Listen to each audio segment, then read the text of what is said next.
qui était dès le commencement, ce que nous avons entendu, ce que nous avons vu de nos yeux, ce que nous avons contemplé et que nos mains ont touché concernant la parole de vie. Et la vie a été manifestée, et nous l'avons vue, et nous lui rendons témoignage, et nous vous annonçons la vie éternelle qui était auprès du Père et qui nous a été manifestée.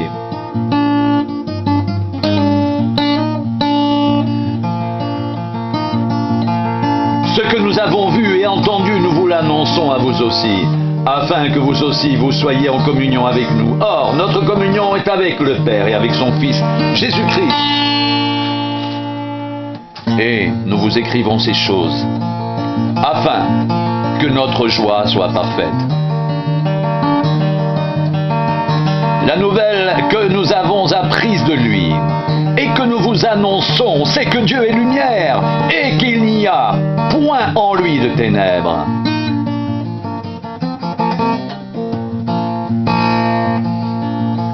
Si nous disons que nous sommes en communion avec lui et que nous marchions dans les ténèbres, nous mentons et nous ne pratiquons pas la vérité. Mais si nous marchons dans la lumière, comme il est lui-même dans la lumière, nous sommes mutuellement en communion et le sang de Jésus, son Fils, nous purifie de tout péché. Si nous disons que nous n'avons pas de péché, nous nous séduisons nous-mêmes et la vérité n'est point en nous. Si nous confessons nos péchés, il est fidèle et juste pour nous les pardonner et pour nous purifier de toute iniquité. Si nous disons que nous n'avons pas péché, nous le faisons menteur et sa parole n'est point en nous.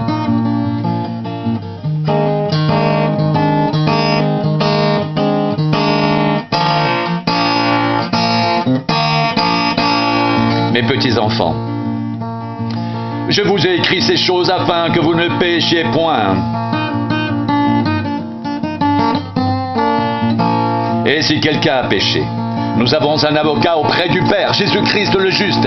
Il est lui-même une victime expiatoire pour nos péchés, non seulement pour les nôtres, mais aussi pour ceux du monde entier.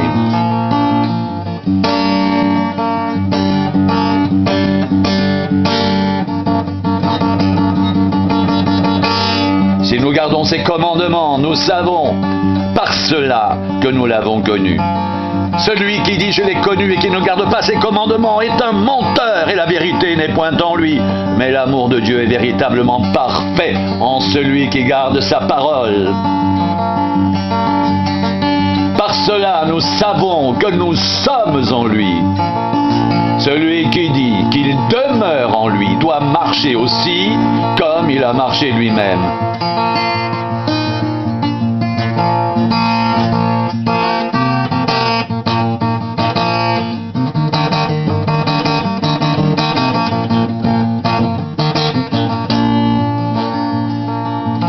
Bien-aimés, ce n'est pas un commandement nouveau que je vous écris, mais un commandement ancien que vous avez eu dès le commencement. Ce commandement ancien, c'est la parole que vous avez entendue. Toutefois, c'est un commandement nouveau que je vous écris, qui est vrai en lui et en vous, car les ténèbres se dissipent et la lumière véritable paraît déjà.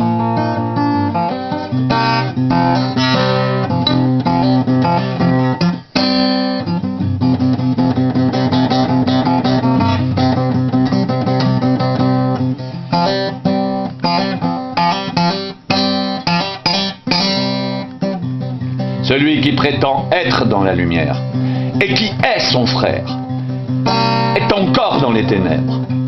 Celui qui aime son frère demeure dans la lumière et aucune occasion de chute n'est en lui. Mais celui qui est son frère est dans les ténèbres. Il marche dans les ténèbres et il ne sait où il va parce que les ténèbres ont aveuglé ses yeux.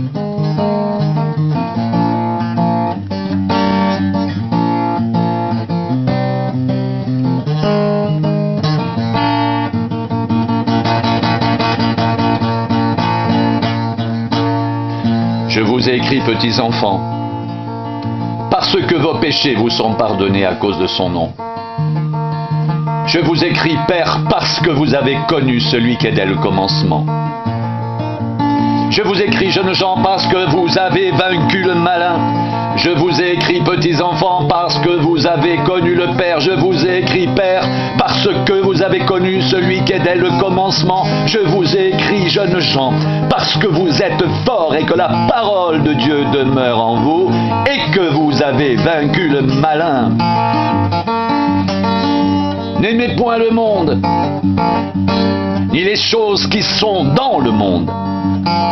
Si quelqu'un aime le monde, l'amour du Père n'est point en lui, car tout ce qui est dans le monde, la convoitise de la chair, la convoitise des yeux et l'orgueil de la vie, ne vient point du Père, mais vient du monde. Et le monde passe, et sa convoitise aussi. Mais celui qui fait la volonté de Dieu demeure éternellement.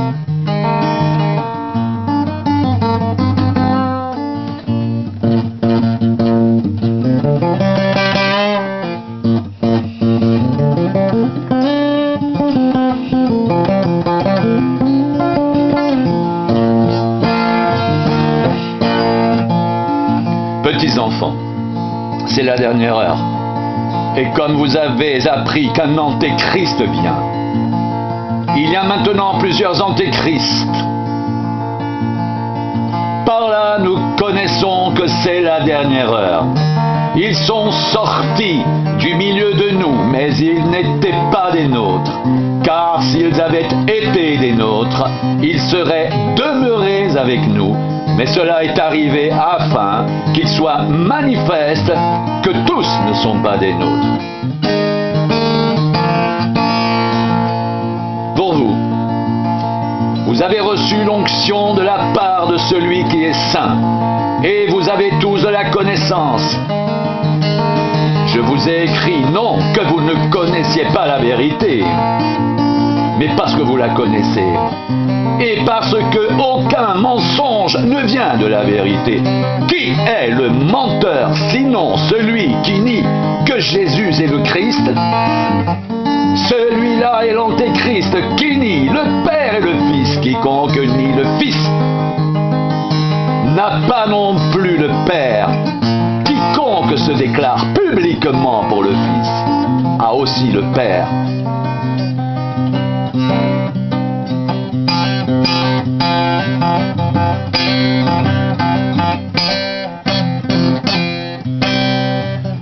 Que ce que vous avez entendu dès le commencement demeure en vous. Si ce que vous avez entendu dès le commencement demeure en vous, vous demeurerez aussi dans le Fils et dans le Père. Et la promesse qu'il nous a faite, c'est la vie éternelle. Je vous ai écrit ces choses au sujet de ceux qui vous égarent. Pour vous, l'onction que vous avez reçue de lui demeure en vous. Et vous n'avez pas besoin qu'on vous enseigne, mais comme son onction vous enseigne toutes choses, qu'elle est véritable et qu'elle n'est point un mensonge, demeurez en lui selon les enseignements qu'elle vous a donnés.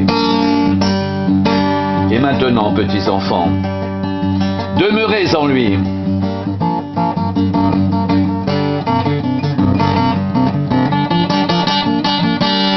Afin que lorsqu'il paraîtra, nous ayons de l'assurance et qu'à son avènement, nous n'ayons pas la honte d'être éloignés de lui.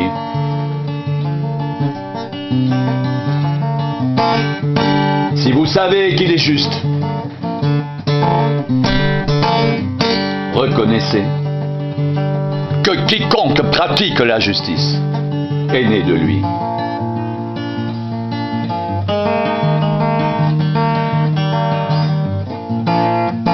Voyez quel amour le Père nous a témoigné pour que nous soyons appelés enfants de Dieu. Et nous le sommes. Si le monde ne nous connaît pas, c'est qu'il ne l'a pas connu.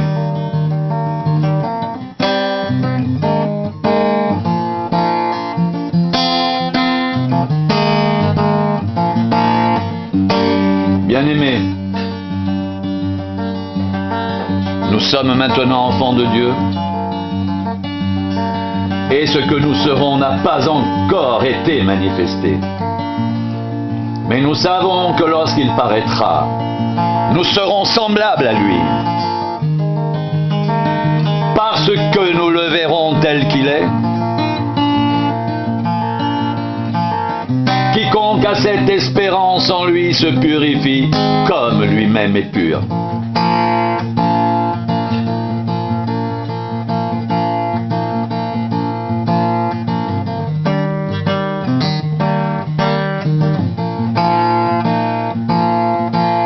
Quiconque pratique le péché transgresse la loi et le péché la transgression de la loi. Or, vous le savez, Jésus a paru pour ôter les péchés et il n'y a point en lui de péché. Quiconque demeure en lui ne pratique pas le péché. Quiconque pratique le péché ne l'a pas vu et ne l'a pas connu. Petits enfants, que personne ne vous séduise. Celui qui pratique la justice est juste, comme lui-même est juste. Celui qui pratique le péché est du diable, car le diable pêche dès le commencement.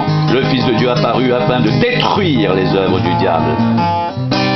Quiconque est né de Dieu ne pratique pas le péché parce que la semence de Dieu demeure en lui et il ne peut pécher parce qu'il est né de Dieu. C'est par là que se font reconnaître les enfants de Dieu et les enfants du diable. Quiconque ne pratique pas la justice n'est pas de Dieu, ni celui qui n'aime pas son frère. Car ce qui vous a été annoncé et ce que vous avez entendu dès le commencement, c'est que nous devons nous aimer les uns les autres et ne pas ressembler à Caïn qui était du malin et qui tua son frère. Et pourquoi le tua-t-il? Parce que ses œuvres étaient mauvaises et que celles de son frère étaient justes. Ne vous étonnez pas si le monde vous hait. Nous savons que nous sommes passés de la mort à la vie parce que nous aimons les frères. Celui qui n'aime pas demeure dans la mort.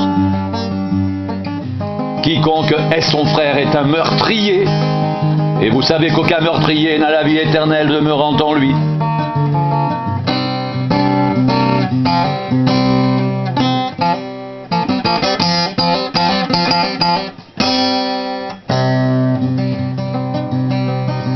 Nous avons connu l'amour en ce qu'il a donné sa vie pour nous. Nous aussi, nous devons donner notre vie pour les frères. Si quelqu'un possède les biens du monde et que voyant son frère dans le besoin, il lui ferme ses entrailles, comment l'amour de Dieu demeure-t-il en lui? Petits enfants, n'aimons pas en parole et avec la langue, mais en action avec vérité. Par là, nous connaîtrons que nous sommes de la vérité et nous rassurerons nos cœurs devant lui, car si notre cœur nous condamne, Dieu est plus grand que notre cœur et il connaît toutes choses.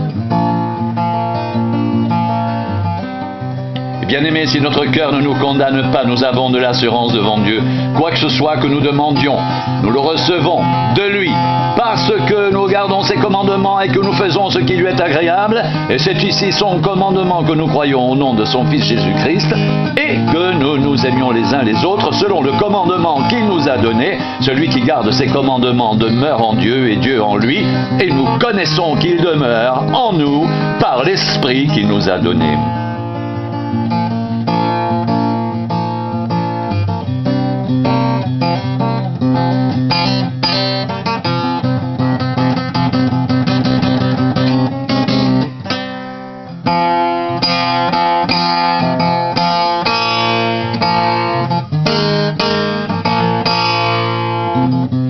Bien-aimés, n'ajoutez pas foi à tout esprit, mais éprouvez les esprits pour savoir s'ils sont de Dieu, car plusieurs faux prophètes sont venus dans le monde.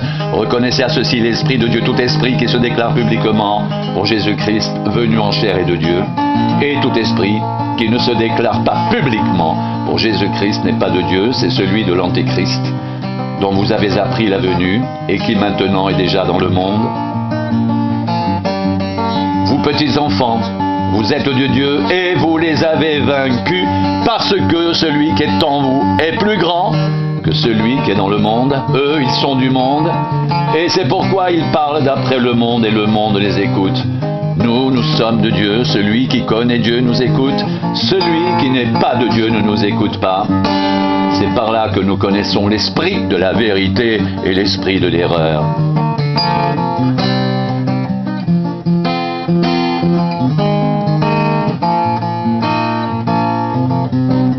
Bien-aimés, aimons-nous les uns les autres, car l'amour est de Dieu, et quiconque aime est né de Dieu et connaît Dieu. Celui qui n'aime pas n'a pas connu Dieu, car Dieu est amour. L'amour de Dieu a été manifesté envers nous, en ce que Dieu a envoyé son Fils unique dans le monde afin que nous vivions par lui. Et cet amour consiste non point en ce que nous avons aimé Dieu, mais en ce qu'il nous a aimés et a envoyé son Fils comme victime expiatoire pour nos péchés. Bien-aimés, si Dieu nous a ainsi aimés, nous devons aussi nous aimer les uns les autres. Personne n'a jamais vu Dieu.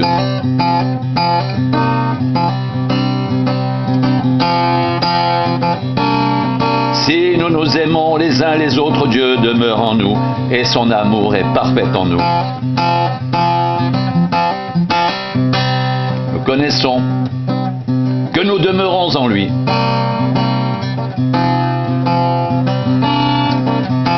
Et qu'il demeure en nous.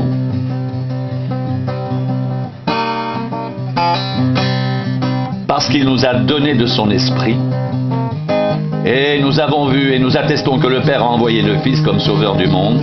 Celui qui déclarera publiquement que Jésus est le Fils de Dieu demeure en lui et lui en Dieu.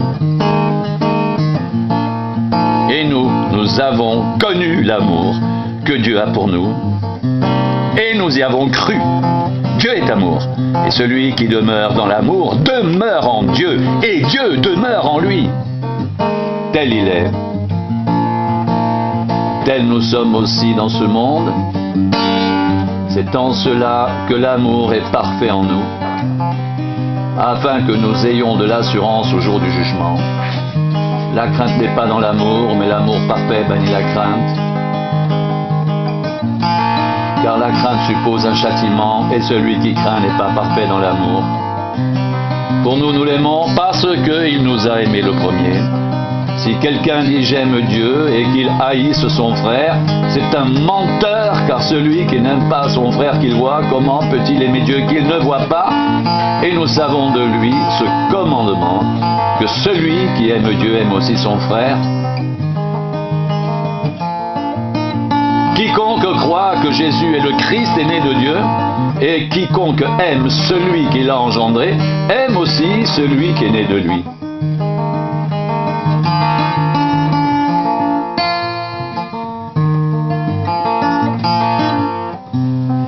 Connaissons que nous aimons les enfants de Dieu lorsque nous aimons Dieu et que nous pratiquons ses commandements, car l'amour de Dieu consiste à garder ses commandements. Et ces commandements ne sont pas pénibles, car tout ce qui est né de Dieu triomphe du monde, et la victoire qui triomphe du monde, c'est notre foi. Qui est celui qui a triomphé du monde, sinon celui qui croit que Jésus est le Fils de Dieu?